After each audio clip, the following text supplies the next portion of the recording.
Bonjour Mbote Bandeko Balandi ya Congo Esengo officiel plus télévision. Tozali na Esengo ya kutra na bino lisusu na mokolo lelo. Tolobela makambo mazali koleka na mboka na biso République démocratique du Congo.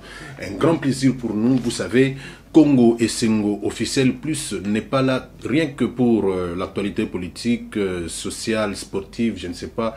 Tout ce que nous connaissons, mais nous pouvons aussi aborder des sujets qui nous concernent, nous, de la presse, nous, les professionnels des médias. Pour cela, aujourd'hui, nous avons un grand plaisir de recevoir pour vous, sur ce plateau de Congo Esengo officiel plus télévision, le président de l'Union nationale de la presse congolaise, UNPC. Il s'appelle Gabi Kouba. Ensemble avec lui, nous allons essayer de parcourir la presse dans son ensemble, la République démocratique du Congo, et quelles sont les perspectives à venir, les projets, les décisions qui sont prises pour permettre à tous les professionnels des médias de savoir comment se comporter et comment marcher dans ce domaine. Monsieur le Président, je vous salue. Salut, chers confrères. C'est un grand plaisir pour nous, depuis que moi personnellement, depuis que vous êtes à la tête de l'UNPC, de vous avoir sur notre plateau. C'est un grand plaisir pour nous. Depuis votre avènement à la tête de l'UNPC, pouvez-vous nous dire quelle est l'ambiance qui règne aujourd'hui au sein de la corporation? Merci pour cette question et merci pour l'opportunité que vous m'offrez à travers Congo Esengo. Ça fait pratiquement plus d'une année que je ne suis plus intervenu. Nous avons l'habitude d'intervenir sur les questions économiques. Vous avez jugé bon que nous parlions aujourd'hui de nous-mêmes. C'est vrai que les journalistes parlent plus des autres que d'eux-mêmes. Ouais. Or, il y a aussi beaucoup de problèmes au sein de notre corporation, donc il est temps pour nous de faire un examen de conscience et de voir ce qui marche et ce qui ne marche pas. L'ambiance au niveau de l'Union nationale de la presse du Congo, nous tentons de ramener la paix.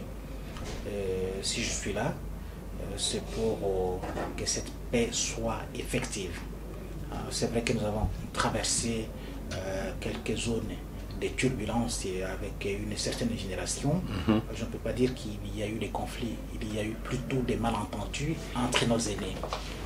Et juste après la mort de Kassonga Chilunde, qui était le président, parce que j'ai été élu au congrès de Mwanda, premier vice-président, donc je suis là comme président de l'Union nationale de la presse du Congo.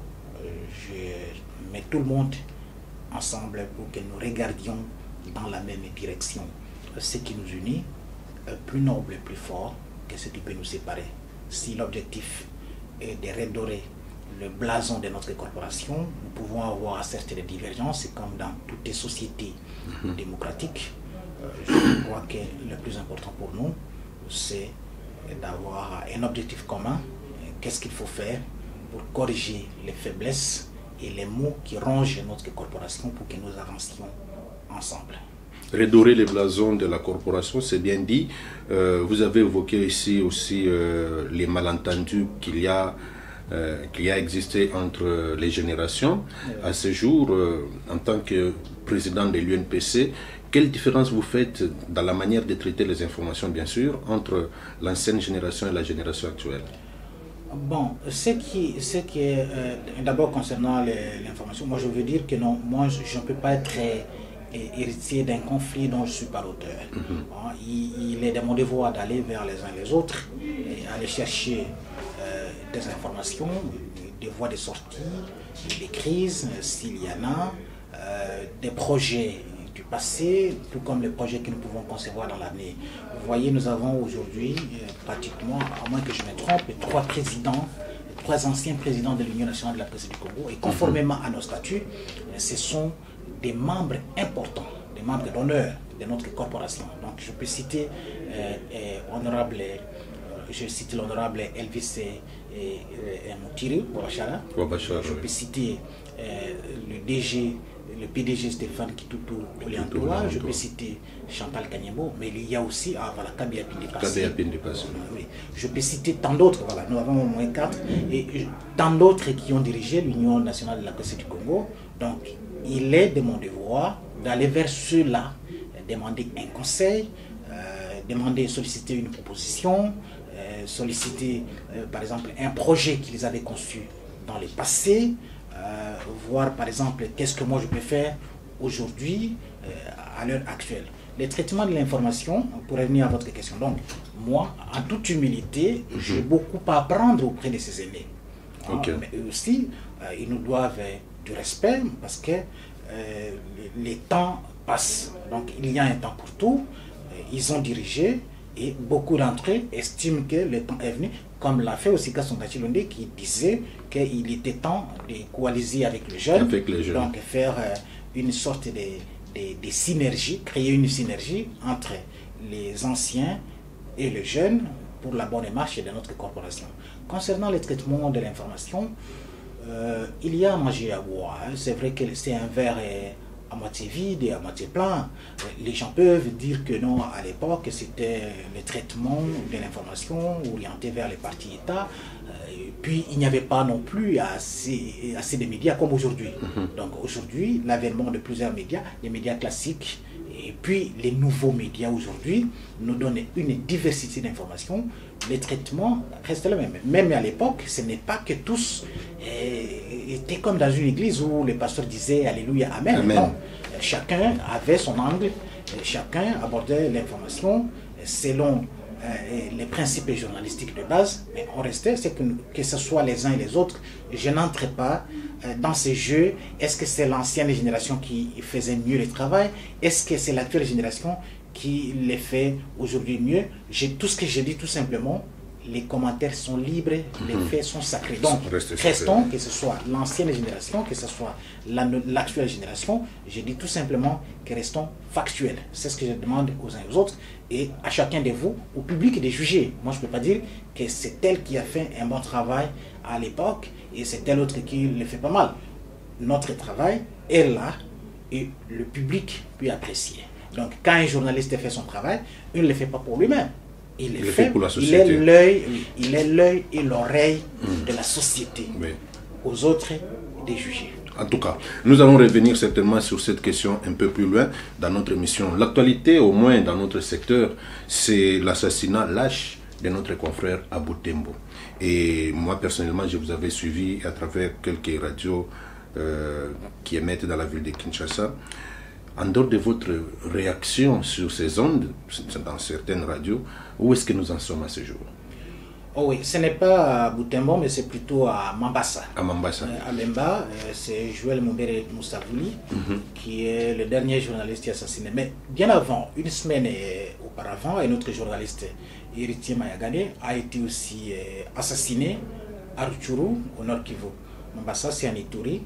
Et Rutshuru, c'est au Nord Kivu. Voilà. Mais bien avant aussi, il y avait deux autres journalistes qui étaient assassinés dans la même province du Nord Kivu. Donc, ce qui fait que nous avons un décompte malheureux pour nous. Depuis le mois de mai, la RDC a perdu 4 journalistes. Ce n'est pas parce qu'ils sont morts des maladies, mais ils ont été tués par des hommes armés. Donc là, c'est une indignation pour nous et nous protestons vigoureusement et nous condamnons fermement ces assassinats. Donc vous avez suivi les points de presse que nous avions animés, notre prise de position, comme d'autres associations professionnels des journalistes affiliés à l'Union nationale de la presse du Congo, comme journalistes en danger, comme Observatoire pour la liberté de la presse en Afrique, et tant d'autres associations qui avaient condamné fermement ces assassinats. Nous disons que j'aime souvent paraphraser l'actuel ministre de la communication et médias, Patrick Mouyaya, qui dit à chaque fois qu'un journaliste est arrêté, cela ressemble à un crash d'avion. Mais moi je dis, si une arrestation peut constituer un crash, c'est que l'assassinat d'un journaliste constitue un tsunami. Et 4, c'est inacceptable, c'est vraiment inacceptable. Et trop, c'est trop.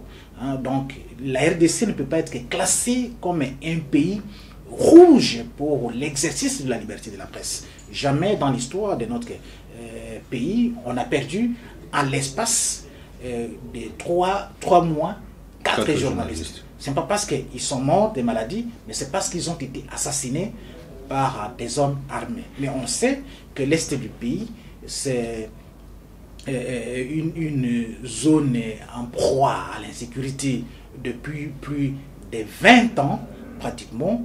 Et là, la position de l'Union nationale de la presse du Congo est très claire. Il faudra une enquête sérieuse et minutieuse pour établir les responsabilités afin que les assassins de nos confrères soient sanctionnés conformément aux lois de la République. Et nous avons instruit nos comités provinciaux, les comités provinciaux de l'Union nationale de la presse du Congo, pour s'associer aux équipes des enquêteurs pour voir un peu plus clair sur ce qui s'est passé, parce que au Congo, il y a eu des enquêtes. On dit l'anecdote, hein, il y a une anecdote qui dit si pour enterrer un dossier au Congo, il suffit tout simplement de créer une commission d'enquête et c'est fini. Donc on sait que la plupart des enquêtes n'aboutissent pas, mais jusqu'où pourront durer ces pratiques. Donc nous voudrons que cette fois-ci, nous voudrons que la lumière soit faite cette fois-ci et que cela s'arrête. Mais je reviens sur un fait. Oui. On ne peut incriminer personne à ce stade. Tout ce que nous avons constaté, toutes les informations que nous avons, et que nos confrères ont été tués par des hommes armés. Est-ce que c'est dans l'exercice de leur profession ou bien ils ont été ciblés comme des journalistes qui sont des témoins gênants, parfois qui ont accès à des sources d'informations compromettantes, ou bien ils ont été attaqués aussi comme des simples citoyens. C'est comme vous et moi.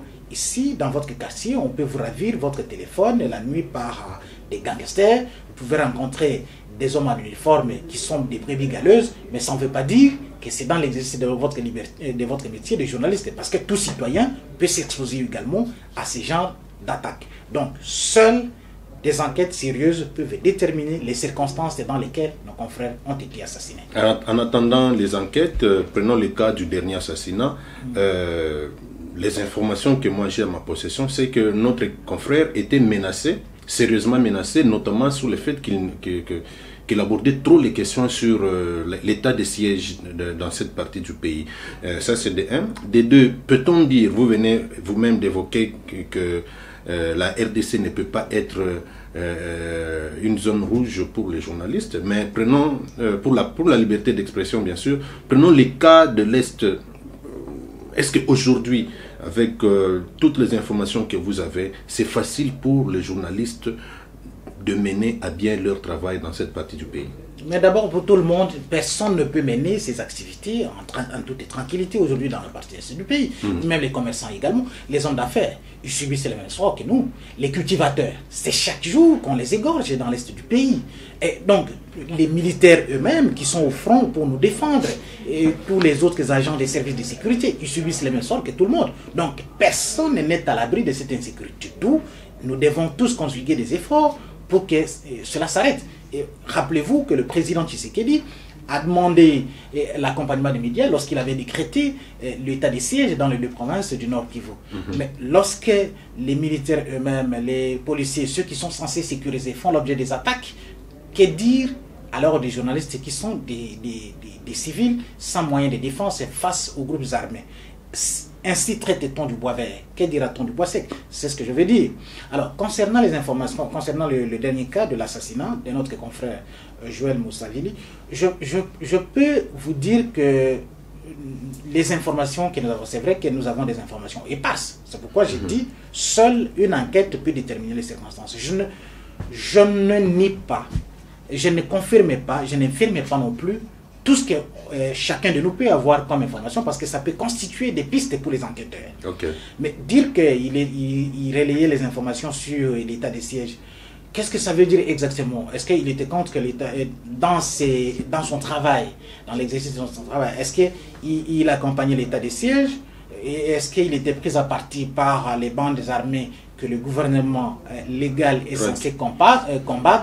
Ou bien est-ce qu'il relayait les points de vue des bandes armées qui sont hostiles au gouvernement de la République, ou bien qui créent cette insécurité-là? Pour cette question, je n'ai aucune information là-dessus, mais au moins, à une certaine période, il était parmi les journalistes qui accompagnaient la campagne de lutte contre Ebola.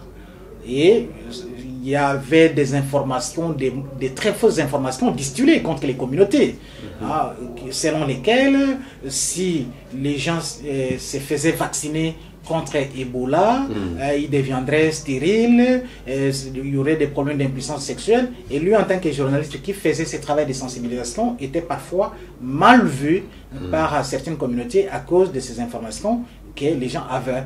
Et il a appartenu également à l'équipe de la riposte aujourd'hui avec la pandémie du Covid-19. Alors, ce qui fait que son travail également, vous voyez les informations qui circulent sur le Covid aujourd'hui. Nous-mêmes, au niveau de l'Union nationale de la presse du Congo, nous avons organisé il y a quelques semaines un atelier sur le phénomène de désinformation.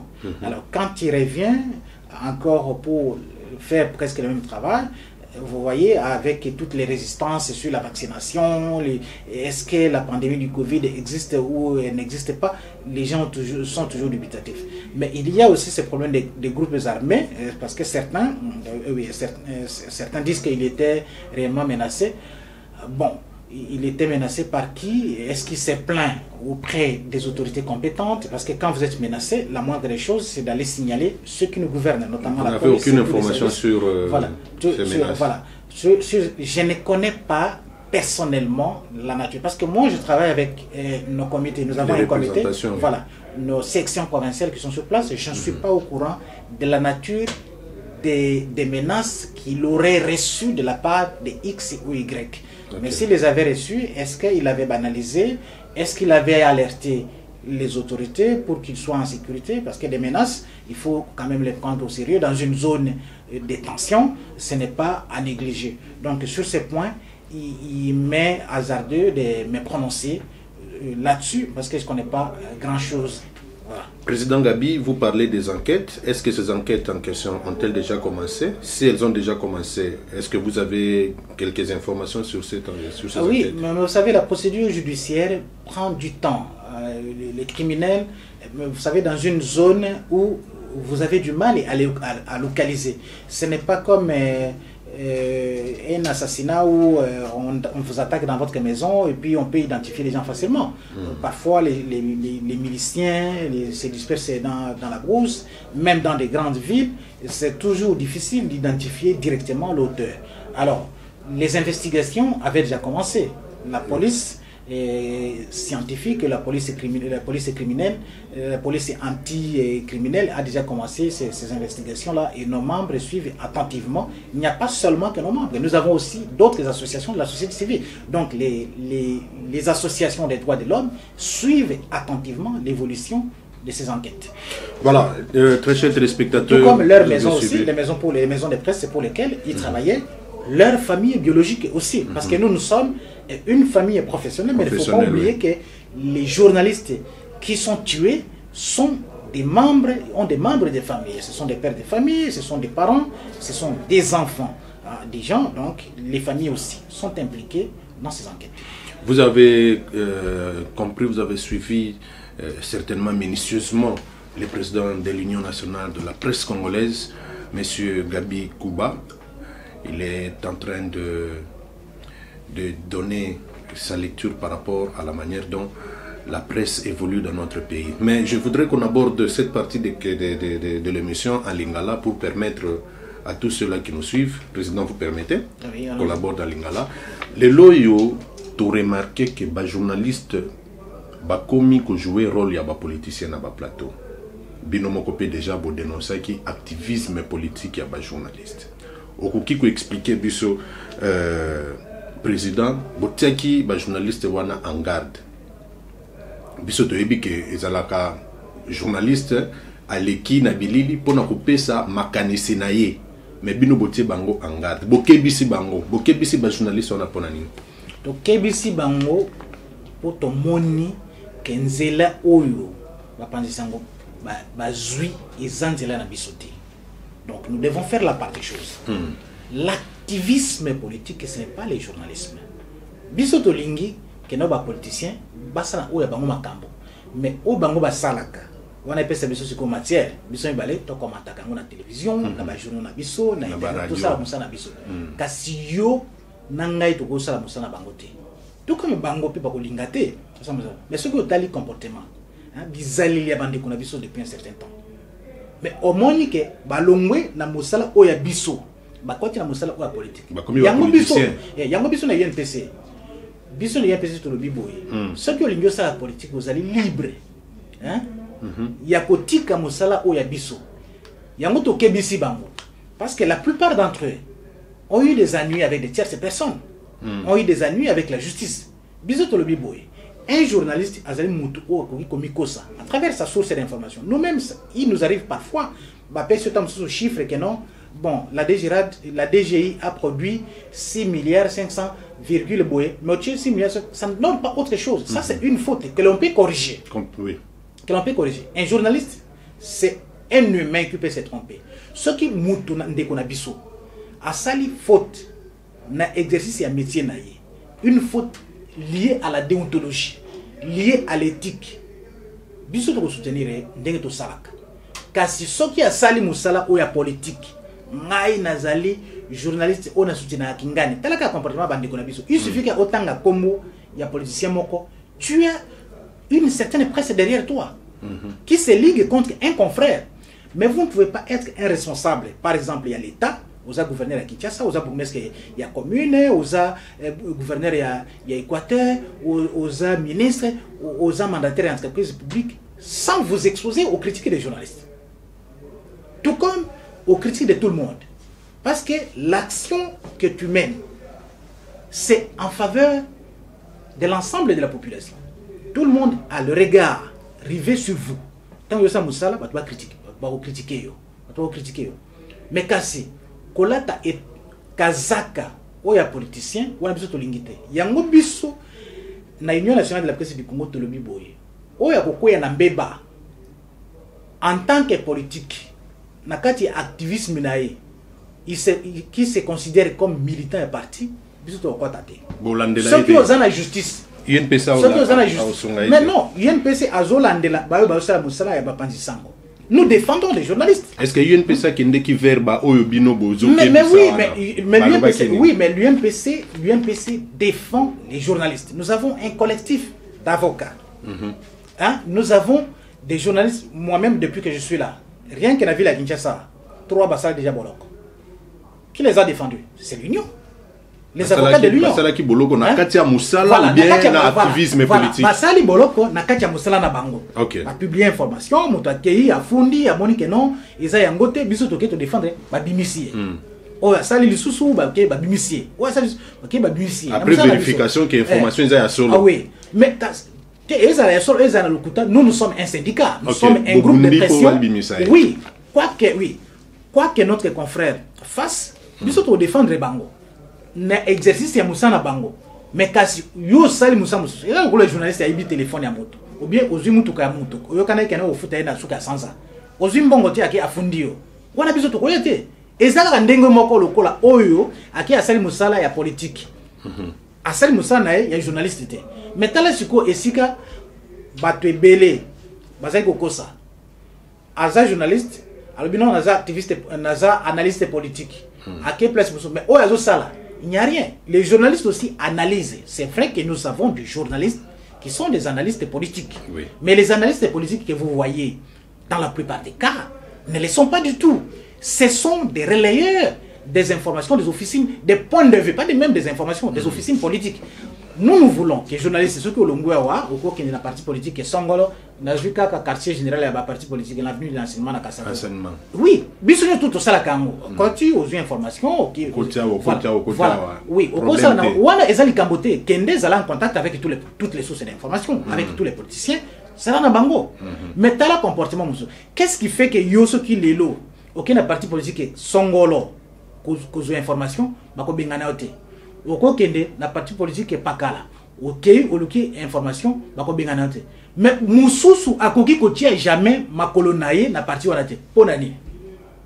Mais pourquoi on peut pas, oui, pourquoi on peut pas se remettre en question sur ce genre de pratiques? Ok. Président, yo ozali président ya UNPC zali structure oyo ezali kokamba ba journaliste nyon surtout ya République démocratique du Congo. Par conséquent, ozali lokola moboti ya biso nyon surtout. Mais en tant que moboti, ntango tali makambo wana olandiango na mozindo nini ekoki kozela na sima ya motivation ya ba journaliste pour que lelo bakoma presque ba politicien. Mais même les gens qui critiquent la décision que non tout ça. Ngana lobi omoni na mboka na biso Et là, apparemment, le secteur le plus rentable, économique et politique. Tu vois le niveau de vie, l'aisance et tout ça. Mais les gens sont tentés de faire la politique. Il y a des journalistes qui sont devenus des politiciens, ministres, députés, mandataires. Faites-le si vous estimez que c'est là que vous pouvez mener votre vie aisément. Mais ne faisons pas d'amalgame. Il ne faut pas faire du saupoudrage ou encore un déguisement derrière le travail de la presse. Non. La vulnérabilité, par exemple, ou la viabilité des médias, la vulnérabilité des journalistes, et puis le manque de viabilité de nos médias pose réellement un problème. Malheureusement, ce n'est pas à moi, l'Union nationale de la presse du Congo, de financer les médias. Je n'ai pas ces moyens, je n'ai pas non plus cette vocation. Nous sommes un syndicat, nous sommes une corporation. Il y a le COLA, Nabaro, Ordre national des avocats, Ordre national des pharmaciens, des médecins à médecins, à un hôpital à Saraka, ici, mais Kassi, Lingomba, Oya, Bangonyonso, Ezali. Donc, vous n'allez pas demander à un médecin de Mamayemo, des cliniques universitaires ou de l'hôpital général de référence d'Indjili, qui n'est pas bien payé par son employeur, d'aller chercher l'argent à l'Ordre national des médecins. L'Ordre national des architectes ne le fera pas non plus. L'Ordre national des avocats, avocat, à vivre à honoraire, na moussa na cabinet na indi bafutakaye. Mais ce n'est pas à l'Ordre national des avocats de payer chaque cabinet. Or, nos confrères estiment que c'est à l'Union nationale, certains confrères bien entendu, estiment que c'est à l'Union nationale de la presse du Congo de trouver les moyens. Mais je leur dis non. Vous ne pouvez pas faire ce travail de mercenariat. Hein? Ou vous faites le travail des autres moyennant une contrepartie. Or, dans notre code d'éthique et de déontologie, il est strictement interdit à un journaliste de publier une information moyennant la contrepartie. Le public reportage, il faut que nous soyons clairs. Oui. Le public reportage, c'est autre chose. Ça entre dans les domaines de la com. C'est par exemple, J20 Print, à l'Indiasa, la promotion et entreprise naïe. Je peux faire un public reportage moyennant moyennant une enveloppe parce qu'il y a la promotion, il y a 4 entreprises. Voilà. Et ça, la publicité. Et la principale source de revenus des médias, c'est la publicité. Et là, ce n'est pas le reportage. Mais qu'est-ce qu'on constate? Tout le monde a besoin de tout ça. Tout ça. Qui est un plateau de télévision, à lobby, à fingi, à lobby, en train de vilipender les gens. Tant qu'on a bimaboui, à bengi, on a vu, Olanda qui est, na bêtier ma bé, tout ça. Mais non, pour être un bon juge, il faut écouter les deux parties. Quand bien même que j'ai obtenu l'information de ta part, mais il faut que j'aille vers quelqu'un d'autre pour avoir un autre son de cloche. Oui. C'est ça, il faut toujours croiser des sources. C'est ce qu'on demande aux journalistes. Alors, et là, il y a aussi un problème d'insuffisance. Insuffisance, oui. Par exemple, au niveau de la formation. Il est strictement, il est un journaliste où il y a l'équipe académie, il y a journalisme. Où est l'école de journalisme. Depuis G1, on lui dit qu'un journaliste parle plus des autres que de lui-même. Un journaliste ne peut jamais, et dans notre code d'éthique et de déontologie, c'est ça. Comment voulez-vous qu'un journaliste a bandi ko le bâtiment que non, naza boyé, tout ça. On est un journaliste. Et un journaliste ne s'attaque jamais à un confrère. Nous pouvons avoir des divergences, même dans le conseil de rédaction, tout ça, la Congo. Vous voyez qu'il y a des tiraillements entre nous. Mais le travail consiste, donc en réalité, c'est une opposition de contrariétés, mais non une opposition de contradiction.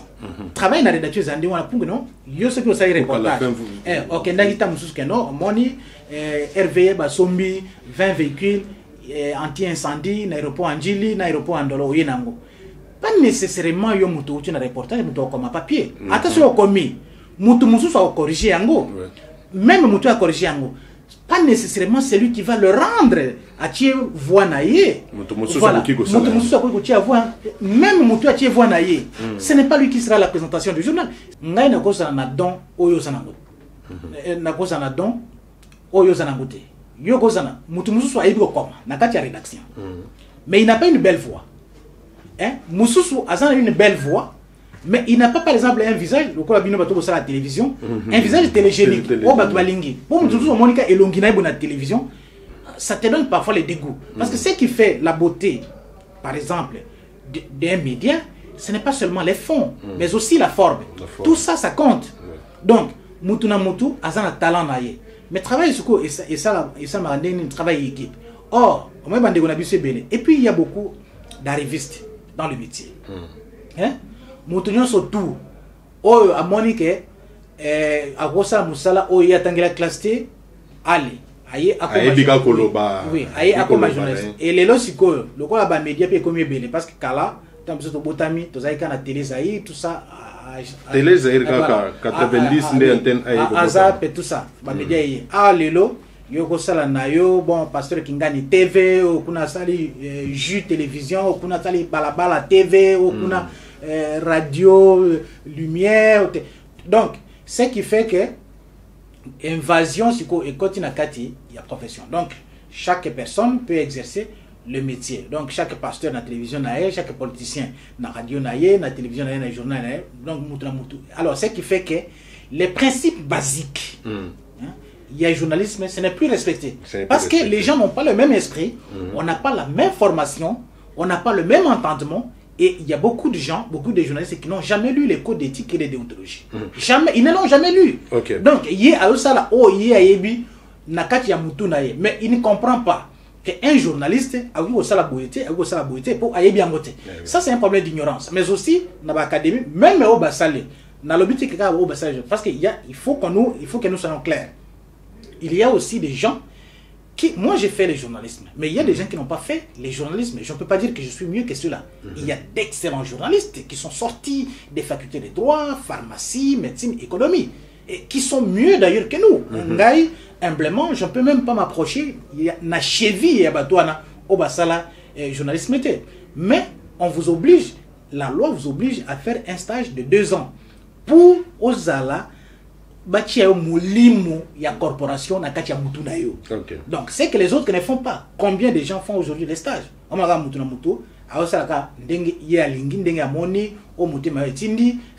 ça aussi c'est un problème. Mais même ceux qui ont fait les journalismes, il y a aussi, on observe aussi des déviances majeures dans ma cambo bazo sala.